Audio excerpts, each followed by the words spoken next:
karere ka Ngoma ndabona hari inkuru iteye agahinda, ndabonayo inkuru ibabaje cyane, ndabona inkuru navuga ko ari inkuru y'ubugome, ubunyamaswa buteye ubwoba. Abantu basigaye babura umuntu aho kugira ngo bavuge bati turamubuze, bakirara mu bikorwa bye byose bakabyangiza, yaba ari amatungo bakayahitana, yaba ari ibihingwa bagatemagura bagashyira hasi. My friend, ibintu bisigaye bibaho biteye ubwoba, bigaragaza yuko abantu benshi tuba tubona nk'abantu nyabantu bo baba bifitiye imitima ya kinyamaswa. Nkunze kubabwira ngo kuri ubu ngubu ikintu kiriho ni ukujya ugira amakenga kurenza ibindi byose, utitaye ngo uriya muntu turaziranye, utitaye ngo ibiki n'ibiki, ukagira amakenga kurenza ibindi byose, kuko ikigaragara cyo isi yarahindutse.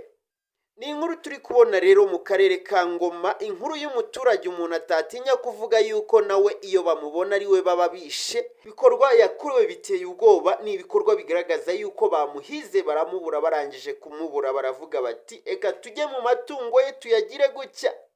Inkuru irimo kuvugwa mu karere ka Ngoma, my friend, irababaje pe.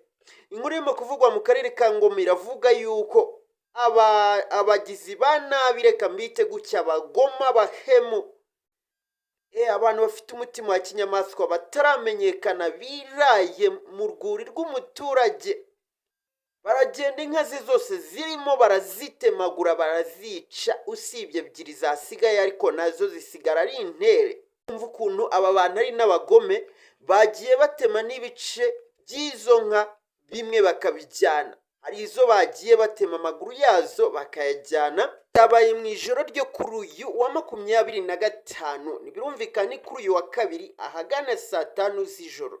Bibera hariya mu karere ka Ngoma, mu murenge wa Jarama, mu kagari ka Kigoma, mu mudugudu wa Cyurusambu. Umuturage rero bwacye mu gitondo aribwo abona ko amatungo ye yangiritse, amwe yapfuye, andi ari interi nari hafi gupfa. Yiyambaza ubuyobozi buraza burahagera, buhageze bubura icyo bukora, gusa buhita butangira iperereza ryihuse kugira ngo bushakishe abantu baba bihishe inyuma y'ubwo bugizi bwa nabi. Polisi y'u Rwanda ikaba yatangaje yuko abakekwa muri ubwo bugizi bwa nabi abagera kuri 3 barangije kuba batabwa muri yombi, ariko hagishakishwa ngo harebwe niba hari abandi nabo baba bakekwaho kuba bagize uru ruhare rw'ubugizi bwa nabi.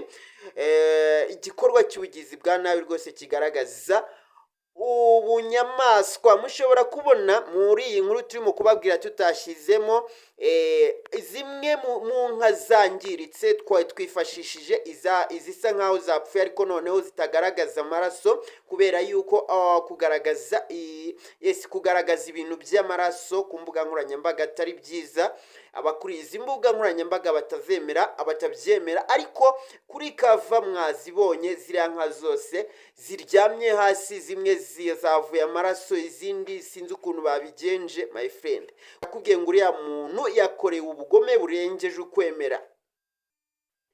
Nawe ubwe ntago byamucanze, byamuyobeye. Mu nkuru turi kubona ntago hagaragara niba uru rwuri rwabagamo umuzamu, ngo wenda hamenyekane ese niba habagamo abazamu, abo bazamu baravuga iki ku byabaye, cyangwa se wenda nibo batawe muri yombi. Ntago mu nkuru babisobanuye neza niba urwuri rwabagamo abazamu cyangwa se abo tuzi nk'abashumba, ariko icyo nkubwiye cyo hariya muri iriya ntara habayo ubugome muri turiya turere, kuko usibye no kuba tubonye iyi nkuru muri uyu mwaka wa 2025, mu mwaka ushije mu kwezi kwa 10, nabwo muribuka yuko hariya mu karere ka Kirehe haje kuba hafatwa abantu bagera kuri 63 bakurikiranweho ubujura bw'amatungo, ndetse bamwe izo bibye baranazigarura. icyo gihe bikaba byaravugwaga yuko bamwe bagendaga batangaza yuko ari abacengezi binjiye mu Rwanda, ariko noneho biza kugaragara yuko abagendaga bavuga ngo ni abacengezi aribo bakoraga ibyo bikorwa by'ubujura, ubundi bakagenda babivuga gutyo kugira ngo bayobye uburari ubuyobozi bwere kwirwa bubyitaho cyane ngo bushakishe abo bantu. Amakuru kandi aragaragaza yuko mu mwaka wa 2023 nabwo haje kuba hatemwa inka nanone zigera kuri 7 zo mu ngo 3 muri turiya turere. Sinzi ngo abantu baho bameze bate, kuki bakunda guhemukira amatungo cyane? Ese ni amashyara abayo ni iki? Sinzi kabisa, kuko kubimenya biragoye, kuko buri imitima y'abantu ibitse ibintu byinshi cyane.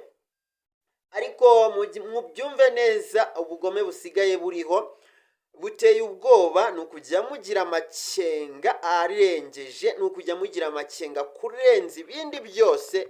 Ukire mushaka, ibintu mushaka, ibyo byose mujye mubikora, ariko amakenga ari hejuru yabyo kugira ngo bibafashe kuba mwakwiyongerera iminsi yo kubaho. Kuko hari igihe uba n'umuntu, hari igihe umenya n'umuntu mukaba inshuti, wibwira ngo ni ubushuti, ariko nyamara arimo gushaka uko azagusoza cyangwa se uko azagushyikiriza abagusoza. Bivuze iki rero? Ni ukujya tugira amakenga tutitaye ngo bariya abantu turaziranye, tukabagirira amakenga birengeje ukwemera. Iki gikorwa cy'ubugizi bwa nabi ndabona cyabaye mu masaha ya 5:00. Urumva biteye ubwoba cyane, ibintu biteye ubwoba rwose, birababaje. Cyabaye mu masaha ya 5:00 yo mu ijoro ryo kuri uyu wa kabiri. Urumva ntago twari twakinje mu ijoro ryo kuwa gatatu, twari tukiri mu ijoro ryo kuri uyu wa kabiri. Mu karere ka Ngoma. Ngayo nguko rero byabaye hari Ngoma. Umuturage rwose uracyasanga amatungo ye yose ari hasi. Ubwo wenda turagenda tumenya uko amakuru agenda atangazwa, haramenyeka niba harimo abo tuzi nk'abashumba cyangwa se abazamu. Abo bazamu nabo bagire icyo bavuga kuri ubwo bugizi bwa nabi. Ese batemye inka zingana gutyo, niba babamo bari hehe? Uko byagenda kose ko izo nka zaba zaboroze bitabura. Ngayo nguka turakomeza tugende dukurikirana tumenye aho bigenda biherera, ariko tugira amakenga. Kandi nyamuneka abantu mudukurikira, tunagerageze kwibakamo ubumuntu, twumve ko ugiye kugirira nabi mugenzi wacu nta nyungu tubikuramo, usibye kugira umutima udushinza no kuba rimwe na rimwe twisanga muri gereza tukabiryozwa.